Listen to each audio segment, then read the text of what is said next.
Hi, I'm Ron J. Miller. A few weeks ago, I was at South by Southwest down in Austin, Texas, and I met a man named Tarket Nasr, managing director of Planet 360, one of the leading social media agencies in Cairo, Egypt. Tarek and his colleagues began the agency prior to the Arab Spring Revolution that occurred a year ago. That revolution was called by some the Facebook Revolution because of the role social media played in bringing together the crowds that eventually led to the overthrow of Hosni Mubarak as president of Egypt. I conducted an interview today with Tarek via Skype, and at one point we talked about what it was like to realize the role that social media was playing in this revolution just before Mubarak was overthrown. Here's Tarek Nasr. It seemed like there was this extraordinary thing where when we were watching it, there was no platform with speakers. This seemed like a crowd, if I could say, a crowdsourced kind of revolution. What was that like for you and for Egypt, do you think?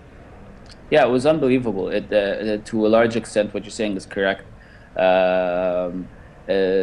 Sometimes the Achilles heel of this revolution is the fact that there is no leader, because we don't always have a consensus on exactly what we want. Because obviously, tens, hundreds of thousands, even like 10 people would not necessarily agree on the same thing, let alone this huge amount of people.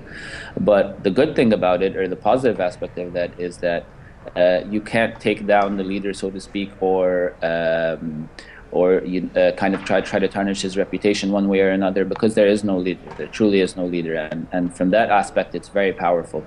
So while at later stages, certain stages did appear for political parties and so on and so forth, but during the initial days of the revolution, there really was no stage, and the stage when it was put up was crowdsourced. Like you say, where different people with different beliefs and opinions would come up, because especially during the initial 18 days, the goals were very clear and everyone was backing the exact same goals. So in a way, the Egyptian revolution looks almost like the internet. I mean, the internet was designed so that during a war, you couldn't knock it out because there was no central hub to it. The most important thing that we've won, I think, is the fact that we're not afraid. And when we're upset, we go down to the streets. We might not be the most organized yet. We might not be the most politically savvy yet, but we'll get there at some point. So, what did the social networks help at least keep this pro-democracy dialogue going? Yeah, they still do, definitely. We obviously some people call this a social media revolution or a Facebook revolution. Obviously, you can't call any revolution a Facebook revolution or a Twitter revolution, because that's just a communication vehicle. Like maybe back, I don't know, like 100 years ago, you would have used messengers or whatever. And now you use social media. It's just a vehicle at the age that we're in. But it's definitely important. We still use it very, very heavily. We have, I think Egyptians have now, especially on Twitter, become some of the most savvy Twitter users in the world.